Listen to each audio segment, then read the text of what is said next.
tema yang dipilih oleh saudara kita dari PD Tulus Balikpapan yaitu iman. Nah, buat kita murid-murid Tuhan Yesus sangat tidak asing mendengar kata iman.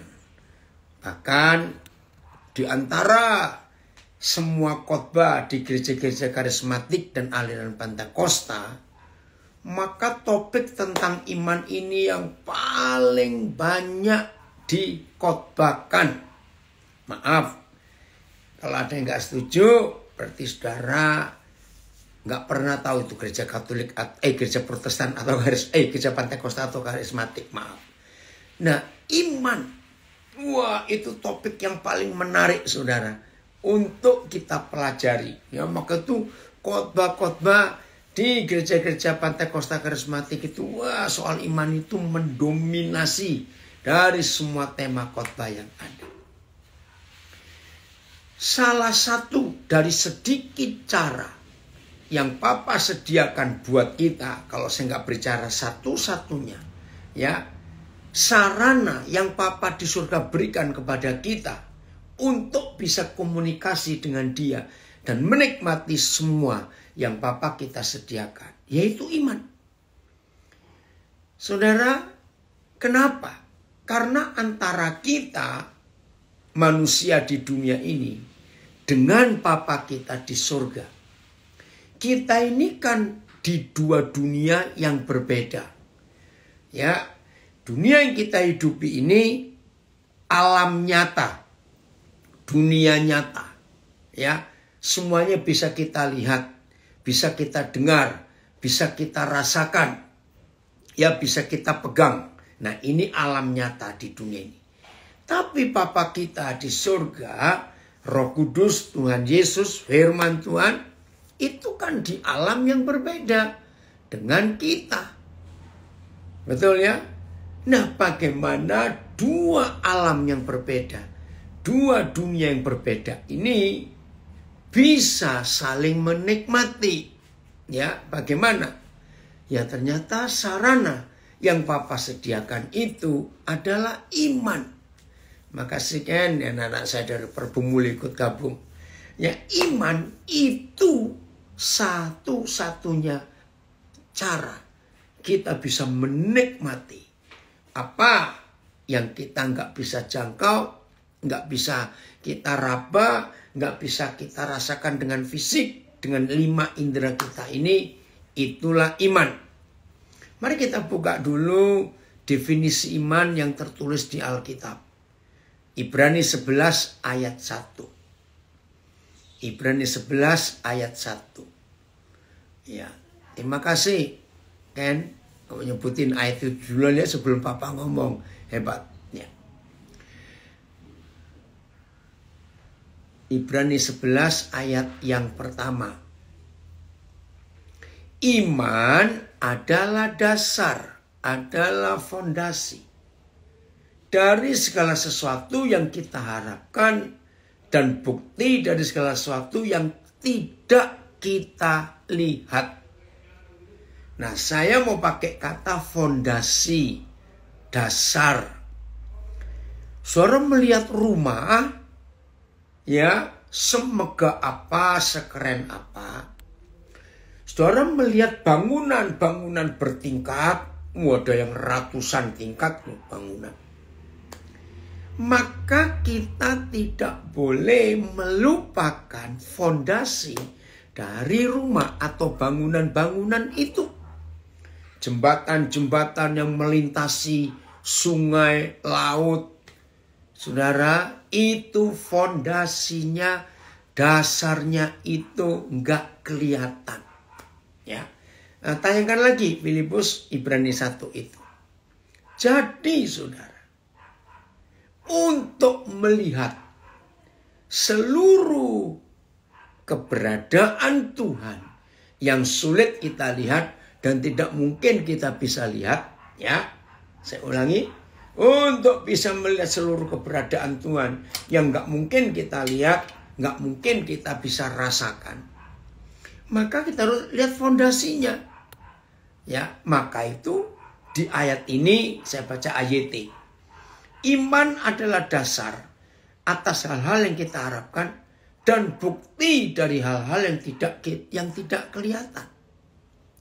Bangunan yang tinggi, jembatan yang kokoh, besar, panjang rentangannya. Ya, Tiongkok sudah membangun jembatan di atas laut sekian banyak kilometer. Ya, belum ada negara di dunia yang bisa menyaingi Tiongkok untuk membuat jembatan di atas laut sekian banyak kilometer. Nah, yang kelihatan itu ditopang oleh yang tidak kelihatan. Fondasinya. Nah, yang tidak kelihatan itu adalah iman kita. Ya, itu yang Tuhan percayakan kepada kita. Beda lah Mbak, jembatan apung itu beda ya. TSI, ya, OBS. Beriman berarti yakin sungguh-sungguh akan hal-hal yang diharapkan. Jadi belum. Kalau kita mengharapkan sesuatu itu kan belum terlihat, ya. Beriman itu berarti yakin sungguh-sungguh akan hal-hal yang kita harapkan. Berarti, nah ini terjemahan bahasa Indonesia sehari-harinya cukup baik. Berarti mempunyai kepastian akan hal-hal yang tidak dilihat. Terima kasih. Berarti mempunyai kepastian akan hal-hal yang tidak dilihat. TSI. Dengan percaya penuh. Artinya kita yakin kepada Tuhan bahwa harapan kita pasti terwujud. Meskipun kita belum melihatnya. Ini dia. Ini berapa hari ini saya lagi mengajari salah seorang anak saya di daerah Sumatera Selatan. Ya, bukan di kota Palembangnya, masih 5 jam dari kota Palembang. Nah, dia ini mau ke Surabaya. Tapi belum pernah naik pesawat. Wah, seru juga ini. Nah, saya bersyukur. Saya nggak tahu sudah berapa banyak orang yang nggak pernah naik pesawat, tapi Tuhan berikan kesempatan saya untuk ngajak mereka. Nah, karena dia belum pernah naik pesawat, wajar pertanyaannya banyak sekali. Wajar itu. Yang begini, yang begitu, yang semuanya. Nah, bagi yang sudah pernah naik pesawat, sebetulnya saudara tidak perlu kesulitan untuk beriman kepada Bapa di surga. Yang sudah pernah naik pesawat, saudara nggak perlu ada kesulitan untuk mempercayai Bapa di surga. Nggak perlu. Loh, kok bisa? Nah, kalau saudara naik pesawat, saudara beriman kepada beberapa hal. Perhatikan.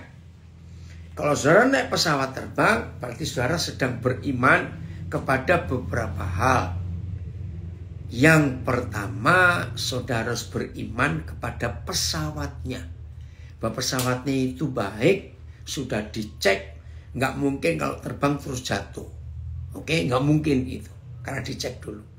Jadi saudara beriman kepada pesawatnya. Yang kedua, saudara beriman dengan tiket yang saudara pegang. Nah, tiket itu kan bukan pesawatnya, ya. Tapi tiket itu tanda sah kita bisa masuk ke pesawat dan terbang. Itu perlu iman juga.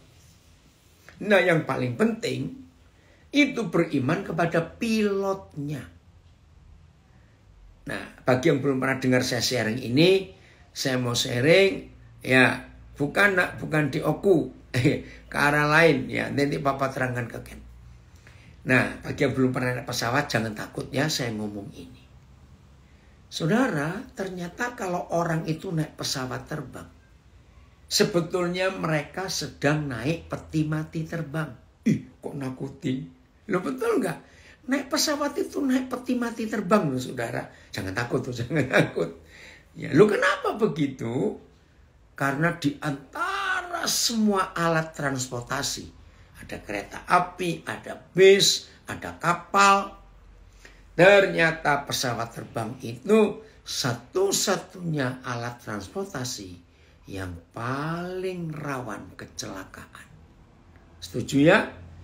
Nah, begitu kita naik pesawat, setelah harus beriman pada pesawatnya, pasti nggak rusak, karena sudah dicek dulu sebelum berangkat, layak terbang atau tidak. Lalu kita percaya pada tiketnya yang sudah kita beli, bahwa ini pasti bisa bawa saya naik dan terbang.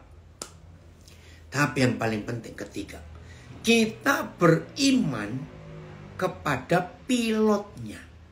Loh apa? Masa perlu iman kepada pilotnya? Tunggu dulu. Pernahkah saudara menyadari, begitu kita naik pesawat, langsung masuk, dipersilakan masuk oleh pramugaranya, kan nggak boleh ke kiri. Kalau ke kiri kan ke kokpit, harus ke kanan. Begitu kita duduk, lalu kita pasang sabuk pengaman, klik. Sebetulnya semua penumpang pesawat terbang itu sedang bicara kepada pilotnya. Pilot, ini nyawaku. Terserah kamu mau dibawa kemana. Karena apa? Walaupun saudara duduk di samping jendela, biasanya ada tengah jendela atau di lorong. Walaupun penumpang itu duduk di samping jendela, bisa tahu nggak ini sampai mana? Walaupun sekarang hampir semua penerbangan sudah ada layar untuk peta pesawat ini terbang kemana. Tetap kita nggak tahu ini sampai mana.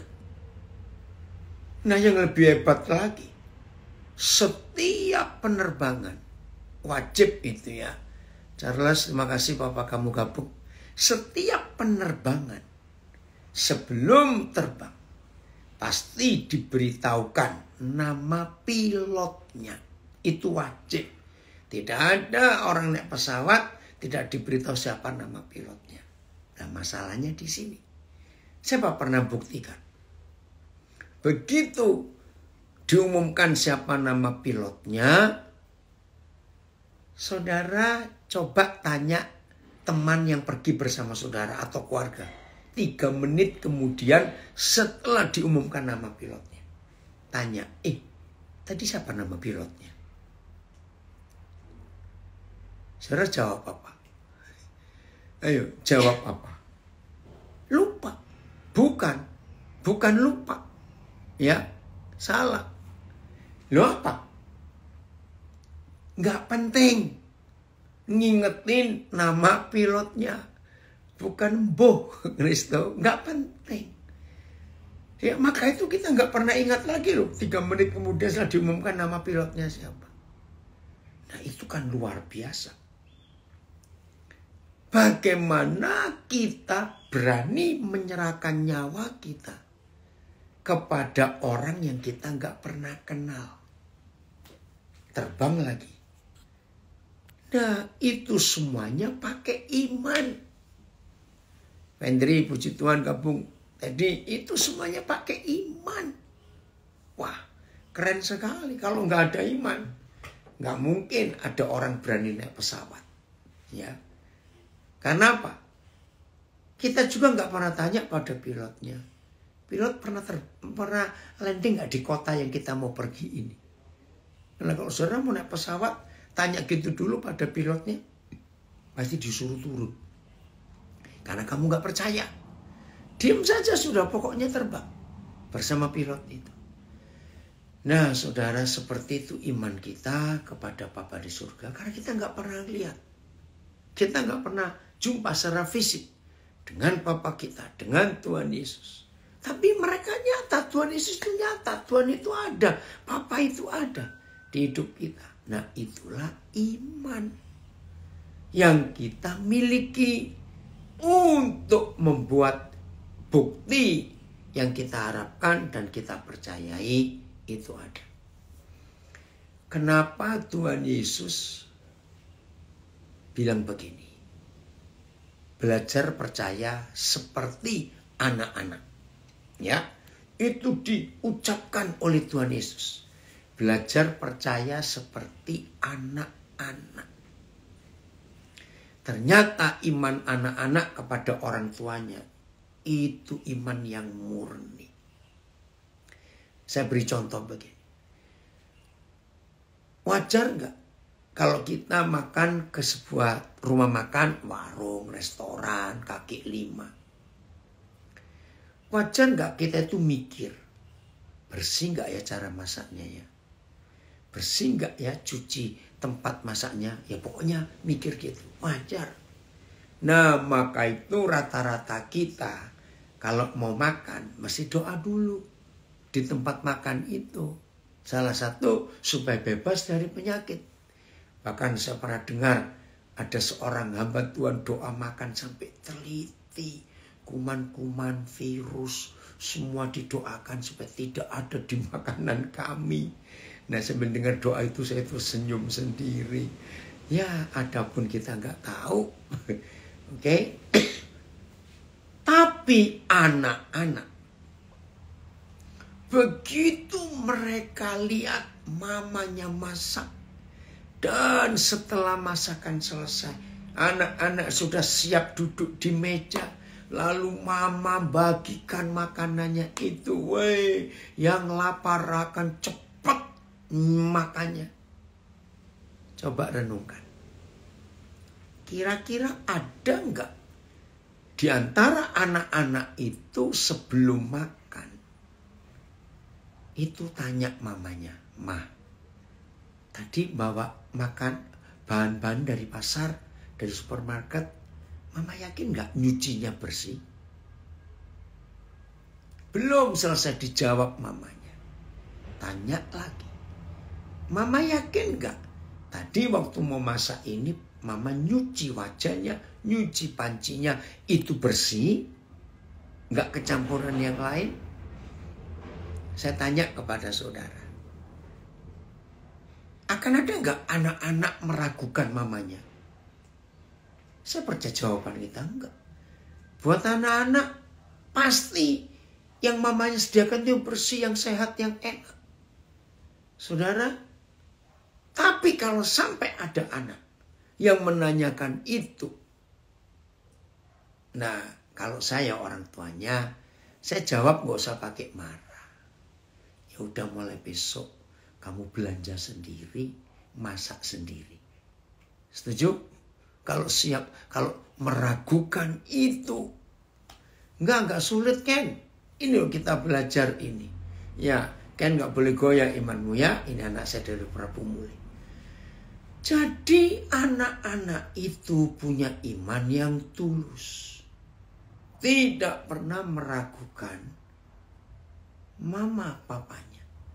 Juga kalau anak-anak diajak pergi naik mobil dan tahu papanya yang nyetir, anak-anak nggak mungkin mikir, "Pak, tadi sudah betul nggak mesinnya, Pak? Tadi gimana, Pak?" Nggak mungkin ragu tentang papanya. Pasti papanya ingin ada keselamatan yang dia sediakan. Nah, seperti itu Bapa di surga. Nah, jadi mari kita tanya kepada diri kita sendiri. Sebagaimana iman kita ini? Nah, saudara masih ingat ketika Tuhan Yesus ngomong, ya, cukup iman sebesar biji sesawi. Itu kecil sekali biji sesawi itu. Itu cukup. Jadi iman itu tidak tergantung besar kecilnya, tetapi iman itu ditentukan punya atau tidak. Audisum aja Wulan, ya nggak apa-apa. Jadi kalau kita punya iman, itu bukan besar atau kecil. Punya atau tidak. Begitu pula anak-anak. Beriman kepada orang tuanya, nggak perlu iman yang besar atau iman kecil. Pokoknya mereka percaya. Itu dia. Nah, ada yang tanya dari Banjarmasin. Kalau kita mengimani bahwa Tuhan pasti tolong kita, tapi terkadang kita tiba-tiba diserang pikiran, rasa takut dan bimbang, apa yang mesti kita lakukan melawan pikiran itu?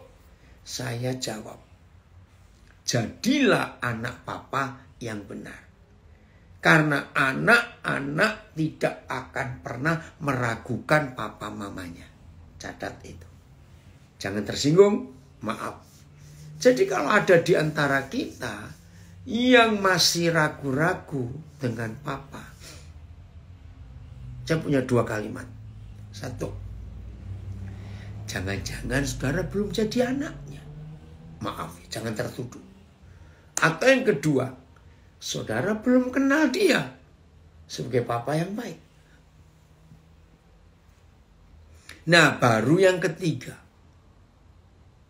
Sekaya-kayanya orang tua kaya. Ya. Tidak mungkin semua permintaan anaknya dengan iman itu diberikan. Tidak.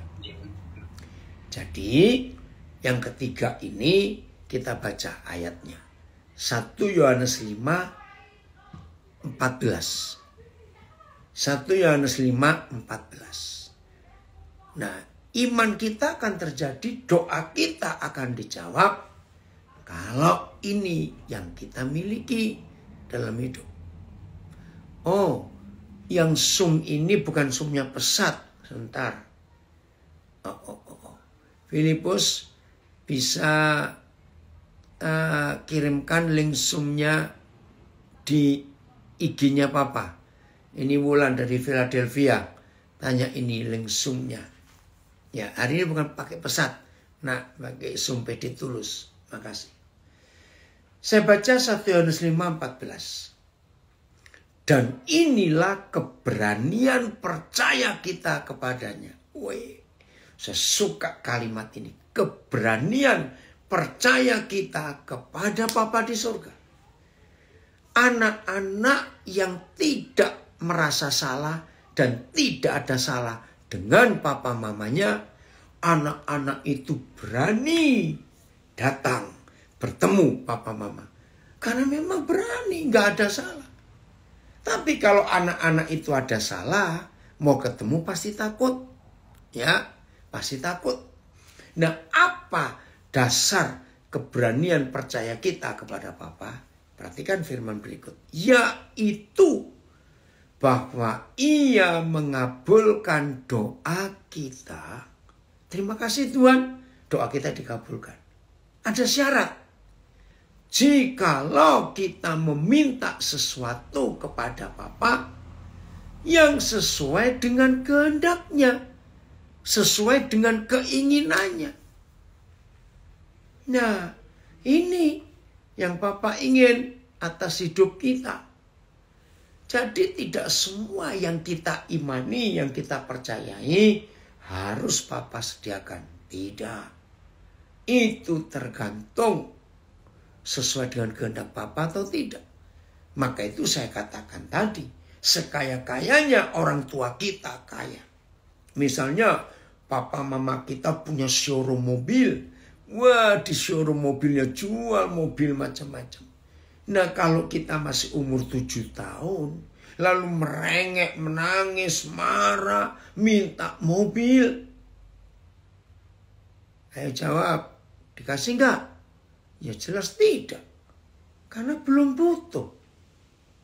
Nah, itu dia.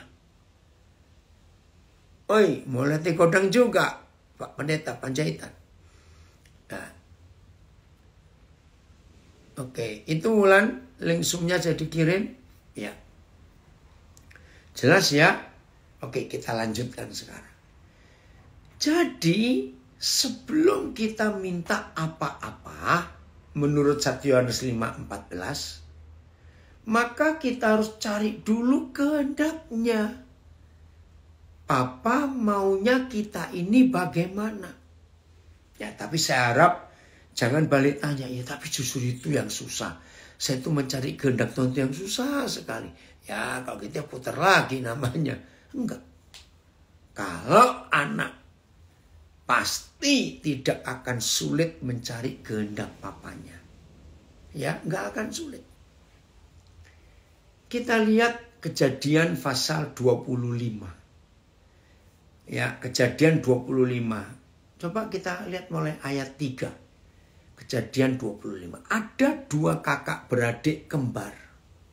Namanya Yakub dan Esau. Kenapa saya nggak sebut Esau dan Yakub? Karena memang pada mulanya Tuhan menetapkan Yakub itu anak sulung. Esau itu anak kedua. Tapi Esau nakal. Waktunya lahir dia nyerobot duluan.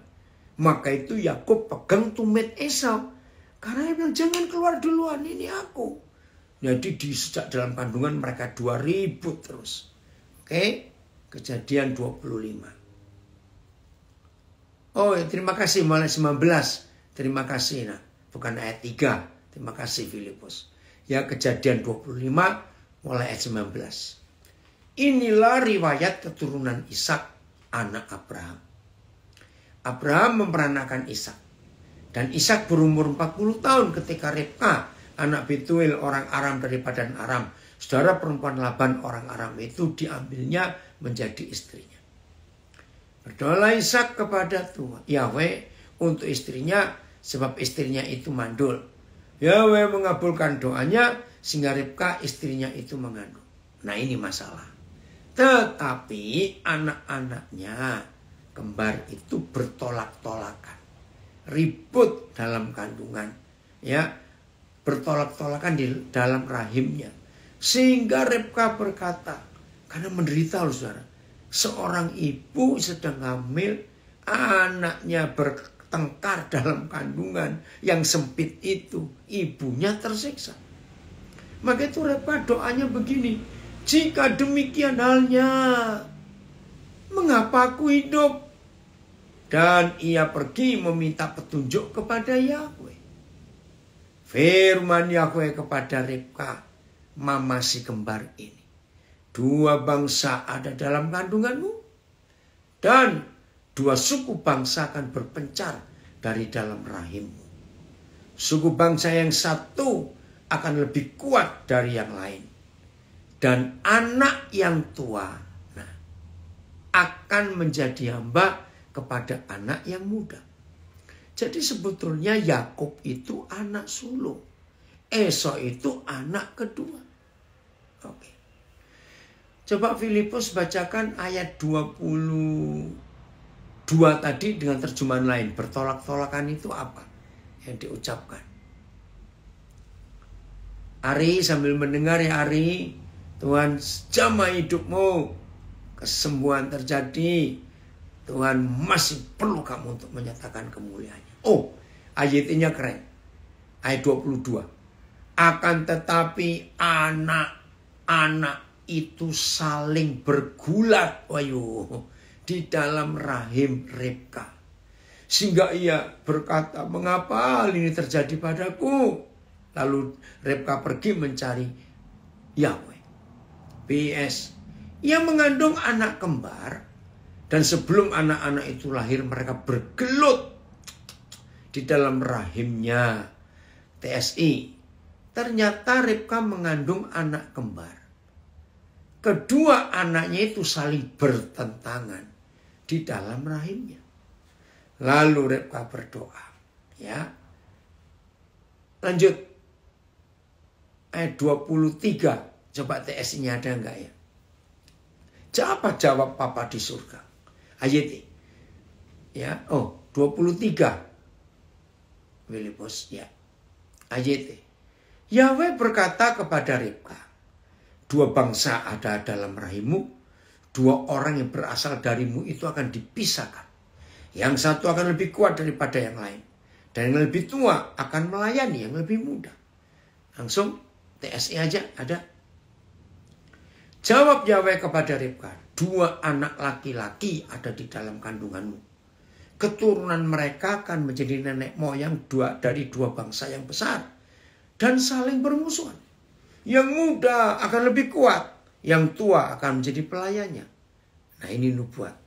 Terus ayat 24. Ya ini salam buat Sumardi ya. Ayat 24. Setelah genap harinya untuk bersalin, memang anak kembar yang di dalam kandungannya. Terus 25. 25. Keluarlah yang pertama, warnanya merah. Seluruh tubuhnya seperti jubah berbulu. Sebab itu ia dinamai Esau. 26. Ya. Sesudah itu keluarlah adiknya. Tangannya memegang tumit Esau. Saudara perhatikan, Tuhan tidak menyebut tangannya memegang tumit kakaknya. Tidak. Tapi tumit Esau. Nah, bayangkan dari kandungan ada gula terus dua anak ini. Karakternya beda.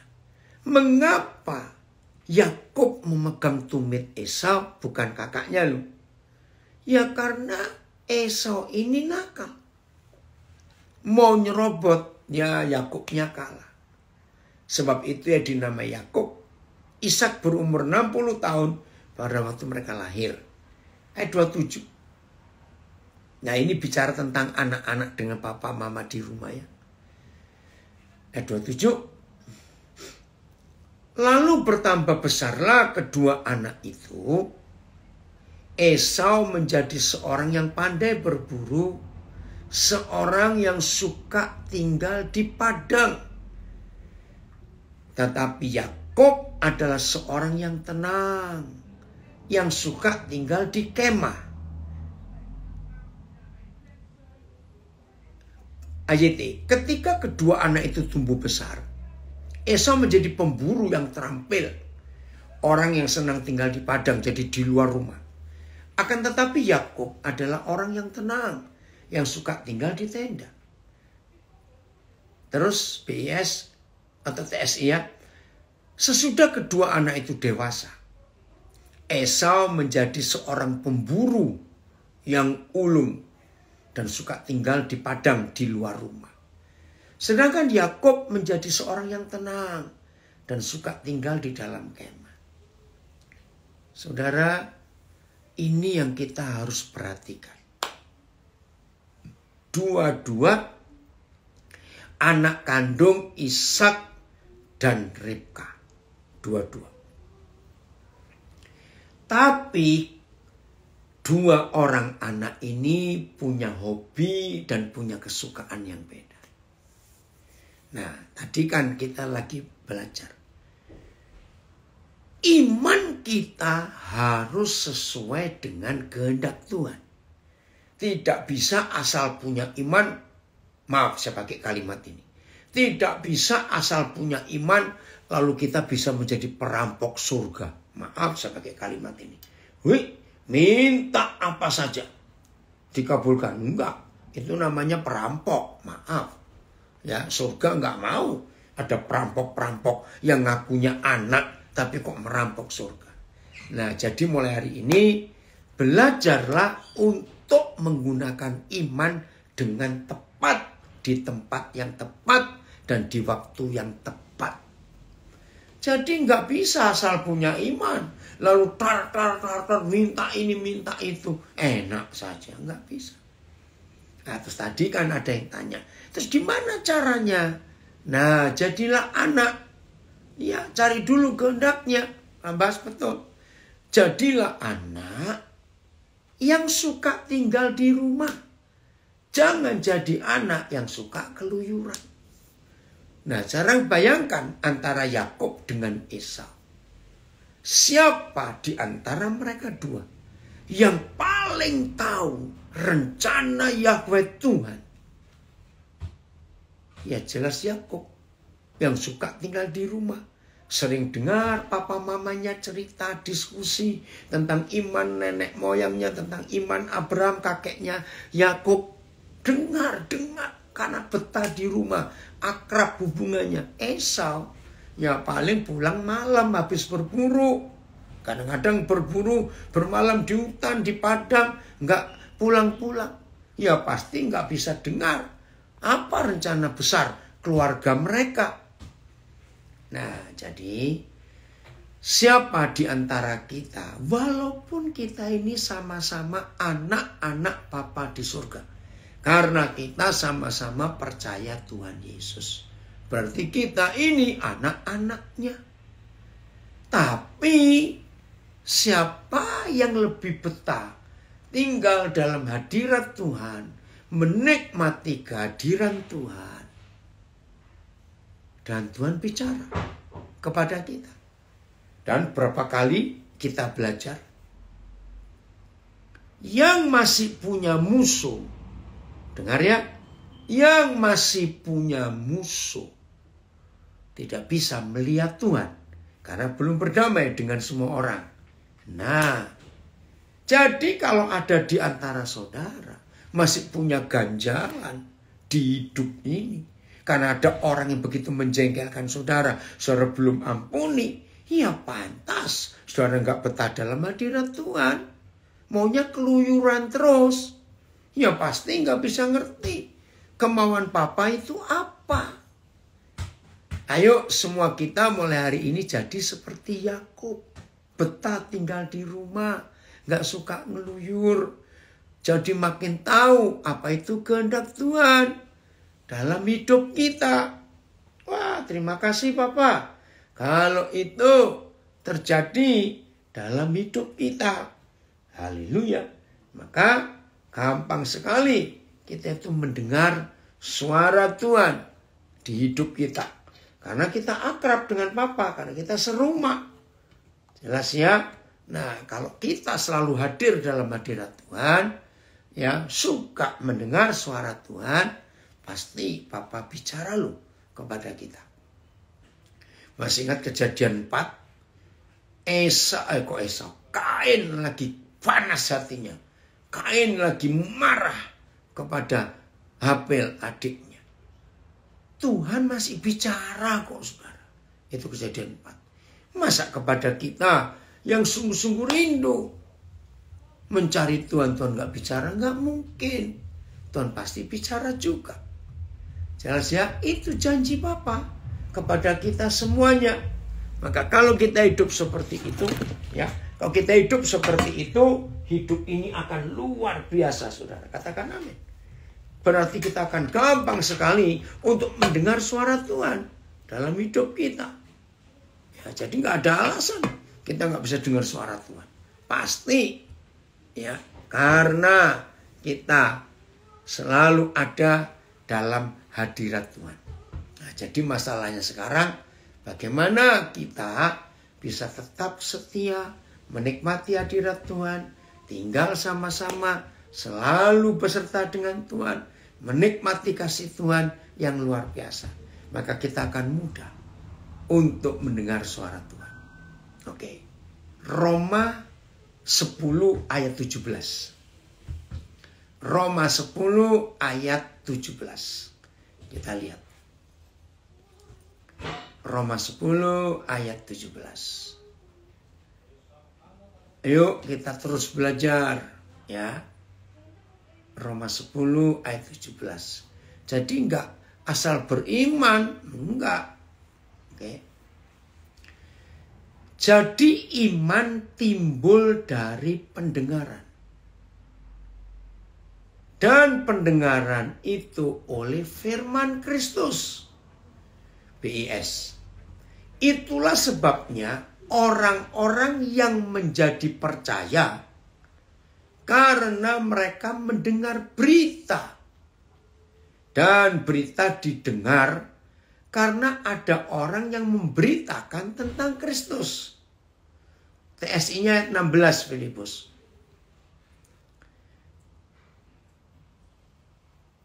Ya, 16 TSI ya. Jadi orang-orang yang menjadi percaya karena mereka mendengar berita keselamatan dari Tuhan.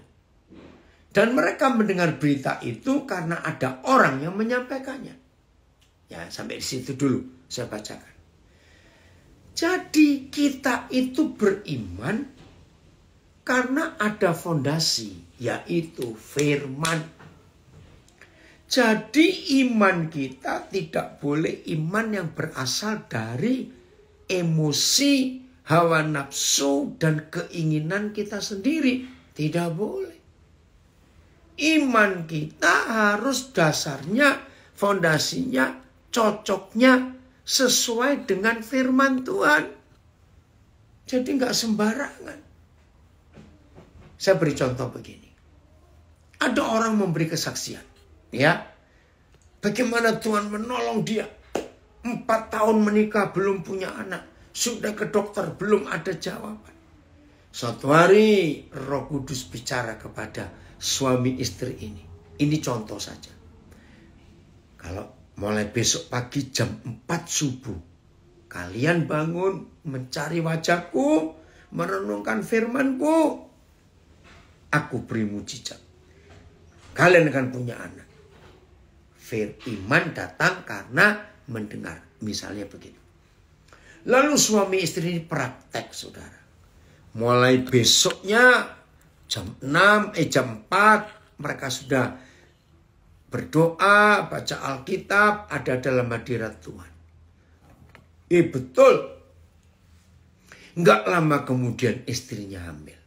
Nah, kita mendengar kesaksian itu. Tapi tidak bisa kalau ada keluarga lain yang pengen punya anak tapi belum punya anak. Ya udah kok gitu, terima kasih Tuhan. Kesaksiannya itu luar biasa. Mulai besok kami akan bangun jam 4. Seperti keluarga itu, Tuhan tolong berikan anak. Nah, akhirnya kecewa. Kok nggak hamil-hamil istriku? Karena firman yang disampaikan kepada suami istri itu belum tentu berlaku untuk yang lain. Jadi kita harus tahu sendiri. Contoh, lihat berapa mujizat di perjanjian lama, perjanjian baru.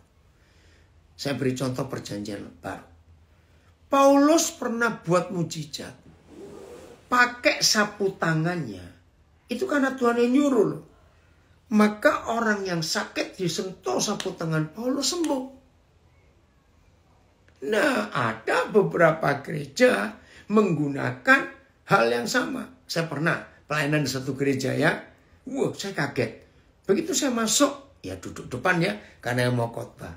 Saya lihat di meja depan, yang biasanya tempat peti persembahan atau tempat untuk naruh perjamuan kudus. Wih, kok tumpukan sapu tangan banyak sekali. Oh, rupanya gereja itu punya tradisi. Setiap kali kebaktian, siapa saja boleh taruh sapu tangan di dekat mimbar. Nanti gembala letakkan tangan di atas sapu tangan. Lalu masing-masing bawa pulang sapu tangannya.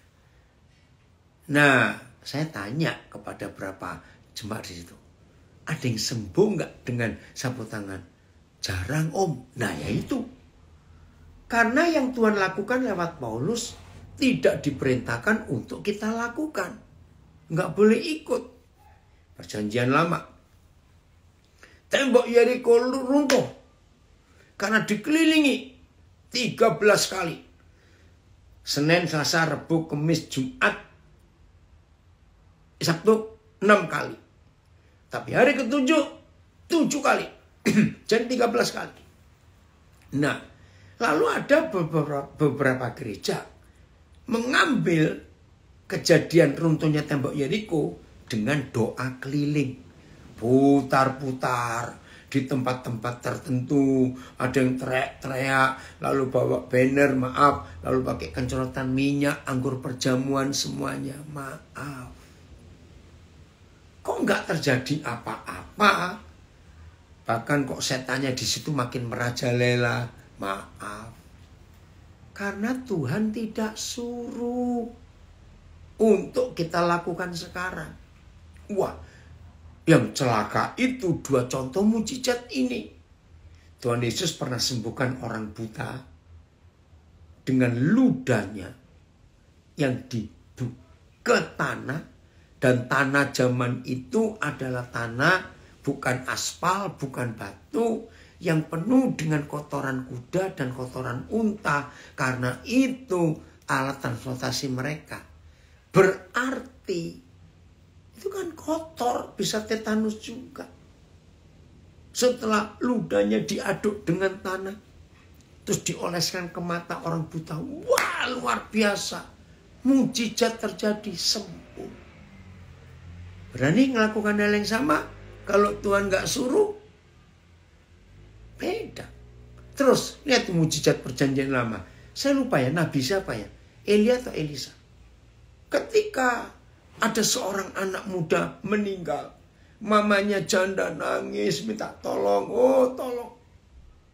Lalu Elisa mendengar Tuhan bicara, rebahkan tubuhmu di atas mayat itu. Masih ingat ya? Nah, Elisa menuruti. Dia telungkup, ya, menindih mayat itu. Elisa, terima kasih sahabat. Nah, coba kalau kita lakukan sekarang, bisa jadi ribut itu. Iya, jadi iman itu hanya berlaku pada seseorang sesuai dengan apa yang Tuhan perintahkan. Contoh lain, Daniel memang pernah membungkam mulut singa. Ada yang berani? Iya. Oh, CPR sekarang ya, nah lain lagi ya. Ayo, ada yang berani masuk ke kandang singa sekarang pakai imannya Daniel? Kalau Tuhan gak nyuruh, gak bisa. Semua itu karena Tuhan yang nyuruh. Kita praktekkan itu, saudara. Kita praktekkan. Jadi iman itu datang karena pendengaran. Dan pendengaran itu karena firman Yesus Kristus. Jadi gak asal beriman. Nah, tapi ada yang diskusi. Lukas 7, kalau kita masih ingat, imannya perwira di Kapernaum. Ya, iman perwira Kapernaum. Wah, luar biasa. Lalu ada yang kecewa. Saya sudah beriman seperti itu. Kenapa Tuhan tidak menyembuhkan anak saya, menyembuhkan mama saya, menyembuhkan papa saya, dan sebagainya? Tunggu dulu. Apakah iman perwira itu sudah jadi bagian kita? Yaitu mengimani Yesus yang adalah Tuhan. Jadi maksudnya iman itu tidak ada metode dan rumus bagi setiap orang. Enggak. Jadi mujizat Tuhan Yesus, mujizat Bapa di surga di perjanjian lama dan perjanjian baru tidak boleh dimetodekan. Enggak. Ya. Tahun 79 pertama kali saya ke Kupang, saudara. Tahun 79, ya, kira-kira bulan Mei, saya lupa tepatnya. Saya masih bertemu dengan cukup banyak saudara-saudara kita yang mengalami mujizat peristiwa tahun 66 di Soe. Dan itu menyebar ke seluruh Kupang. Wih, waktu saya dengar itu, bayangkan mereka bisa mengalami air jadi anggur. Orang ompong sudah tua, giginya tumbuh. Mereka bisa mendengar burung bernyanyi. Mereka mengalami mujizat beras yang sedikit dimasak tiap hari, oli dimakan banyak orang gak habis-habis. Wah, sudah saya dengar cerita itu tahun 79. Tahun 66 itu gempar dunia. Hamba Tuhan yang terlibat masih muda waktu itu namanya Pak Meltari. Dia masih ada, saya nggak tahu masih di Jerman atau di Amerika. Lalu dia menulis sebuah kisah sejarah Like a Mighty Wind, buku yang menggemparkan gereja di dunia, berhembus seperti angin yang dahsyat. Nah, saya bertemu mereka. Lalu banyak yang tanya, kenapa sekarang tidak terjadi lagi? Ya, tergantung Tuhan yang mau buat itu. Jadi iman itu tidak tergantung dengan kita. Iman itu tergantung dengan Tuhan. Jadi masing-masing harus menempatkan Yesus sebagai Tuhan yang punya otoritas. Nah, itu iman perwira di Kapernaum. Saudara, iman di Kapernaum, JR senang sekali Papa kamu gabung. Iman perwira di Kapernaum itu sangat luar biasa. Dia kan minta Yesus datang. Ya, Yesus datang karena diminta. Tapi setelah dekat rumahnya, ternyata perwira ini merasa nggak layak kalau Yesus datang ke rumahnya. Lalu dia berkata, Tuhan, itu Lukas 17 ayat 6. Tuhan, Lord, Master, Nah, Yesus itu belum jadi Tuhan saat itu. Kita urut ya. Kapan Tuhan Yesus jadi Tuhan? Dalam pelantikan hari Pentakosta. Kemarin dunia memperingati hari Pentakosta. Ya. Nah, di beberapa negara Eropa yang masih Kristen, itu hari ini hari libur. Seperti kami di Belanda libur, di Jerman libur. Ya, Pentakosta kedua. Nah, provinsi yang masih ngikuti Pentakosta kedua libur itu Papua. Jadi sekarang ini 5 provinsi Papua itu libur. Bahkan Paskah kedua, Senin Paskah libur. Ya, Natal hari kedua di Papua kami masih libur. Nah, jadi hari Pentakosta yang kemarin kita rayakan, itu hari pelantikan Yesus jadi Raja. Wih, luar biasa. Saudara nanti baca di Kisah Rasul pasal 2. Nah, kalau kita tarik mundur ke iman perwira Kapernaum itu, pelan-pelannya. Sebelum hari Pentakosta, kan ada hari kenaikan. 10 hari setelah kenaikan baru Pentakosta. Nah, sebelum kenaikan kan ada kebangkitan 40 hari sebelumnya. Nah, sebelum ada kebangkitan 3 hari sebelumnya kan ada kematian Yesus. Saudara bayangkan. Itu Yesus baru jadi Tuhan. Nah, ketika peristiwa Kapernaum ini, perwira itu, Yesus belum apa-apa. Ditangkap juga belum. Dikhianati belum, diadili juga belum, disiksa sampai mati belum dikuburkan, belum dibangkitkan, belum naik ke surga, belum. Tapi perwira itu sudah menyebut Tuhan. Di Lukas 7 ayat 6, saudara. Dan imannya dibuktikan dengan iman konkret. Cukup katakan satu patah kata saja dari tempat jauh. Nggak usah datang ke rumahku Tuhan. Maka budakku yang sakit sembuh. Apa alasan iman perwira ini? Dia bilang begini. Aku seorang jenderal.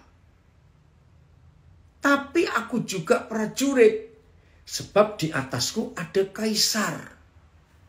Dan di bawah kaisar ada penguasa negeri.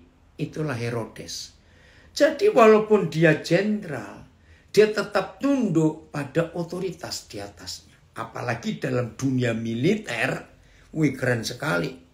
Satu-satunya lembaga di dunia ini yang tidak boleh menolak perintah itu hanya militer. Maka itu semua prajurit terhadap komandannya cuma ada 2 kata. Siap, laksanakan. Selesai. Tidak boleh berkata siap, laksanakan. Tapi izinkan saya ke rumah sakit, istri saya melahirkan. Izinkan bapak saya mati, saya menguburkan. Nggak ada. Perintah komandan wajib. Nggak bisa ditawar. Nah, jenderal ini sudah menempatkan Tuhan Yesus sebagai otoritas tertinggi, pemilik otoritas tertinggi. Cukup katakan saja. Lalu dia berkata, walaupun aku prajurit bagi kaisarku, tapi aku juga atasan. Aku punya prajurit, bahkan budakku ini. Kalau aku perintah mereka harus taat. Saudara, coba kita lihat pasal 7 Injil Lukas ayat yang ke-10. Ayat 9, maaf. Ayat 9. Nah, lihat. Ya, Lukas 7 ayat 9. Mengapa Tuhan Yesus harus ngomong ini? Setelah Yesus mendengar perkataan itu. Perkataan apa? Yang tadi ini barusan saya uraikan. Ternyata perwira ini sudah menempatkan Yesus sebagai Tuhan. Yang perintahnya mutlak. Dan prajurit anak buah harus tunduk mutlak. Tidak boleh kata tapi. Siap. Laksanakan. Enggak ada kata tapi. Setelah Yesus mendengar perkataan itu, Yesus heran akan dia. Dan sambil berpaling kepada orang banyak yang mengikuti dia. Lihat, Yesus berkata, aku berkata kepadamu, iman sebesar ini tidak pernah kujumpai sekalipun di antara orang Israel. Jadi Tuhan Yesus itu mengakui perwira ini bukan bangsa Yahudi, tapi bangsa Roma yang adalah penjajah. Bagaimana orang Roma bisa punya iman sehebat itu, yang mana orang Yahudi sendiri belum bisa menempatkan Yesus sebagai Tuhan. Tapi orang ini yang bagi orang Yahudi ini orang kafir, bisa punya iman sehebat itu dan sudah menempatkan Yesus setinggi itu. Engkau itu Tuhan. Cukup katakan satu kata saja. Ari, apa yang Ari dengar dari Tuhan dalam keadaanmu berbaring saat ini, pegang itu Ari. Dan kami dukung, kami support kamu Ari. Semangat bersama istri yang terkasih, ayo kita support sama-sama.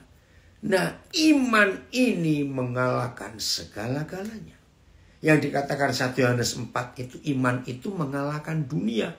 Betul, mengalahkan dunia. Nah, ayo kita tanya kepada diri kita sendiri. Setelah kita beriman, karena sudah mendengar firman, maka sikap saudara dan saya adalah tunduk, submit kepada yang kita sebut Tuhan. Ya, Tuhan. Itu dia. Maka itu kita harus percaya. Ya, perwira itu mendengar berita tentang Yesus dari hambanya. Enggak dijelaskan. Itu ada di ayat 3. Setelah didengarnya tentang Yesus, ada itu di ayat 3-nya. Frans, Lukas 7 itu. Ya, ada yang tanya, iman dekat di mulut kita artinya apa? Iya. Dalam hati kita percaya, lalu mulut kita mengaku, nah itu iman ada di mulut kita. Perwira ini hatinya percaya kepada Tuhan Yesus, lalu dikeluarkan lewat kata-katanya. Maka itu Yakobus 4 menulis, iman tanpa perbuatan mati. Percaya. Misalnya, saudara, aku percaya pada pilot. Tadi kita ngomong soal pilotnya, naik pesawat. Tapi orang itu nggak pernah berangkat naik pesawat. Alasannya masih takut. Itu namanya nggak beriman. Imannya nggak ada bukti. Ayat 10. Ya, ayat 10. Lukas 7. Luar biasa. Ya. Ayat 10 kita lihat.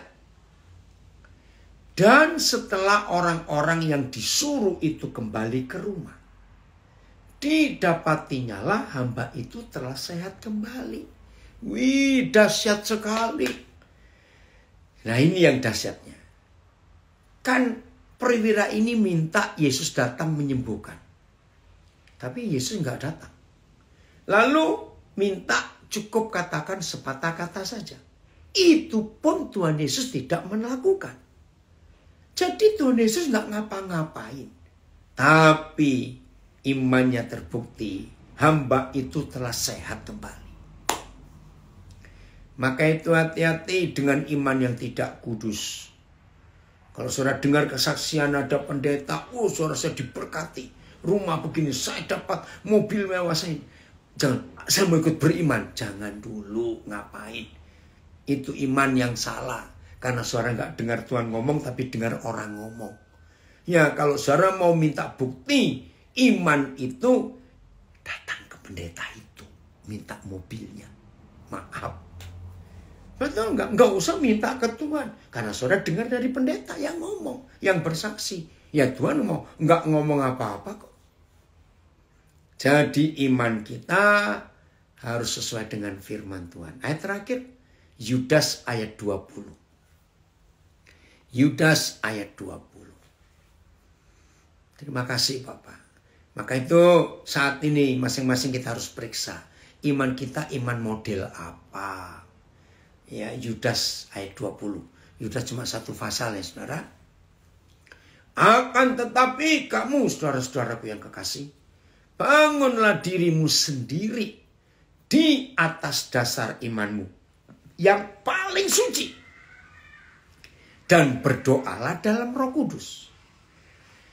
Ternyata untuk kekudusan, untuk ketaatan, ya, untuk benar, itu nggak ada kata paling.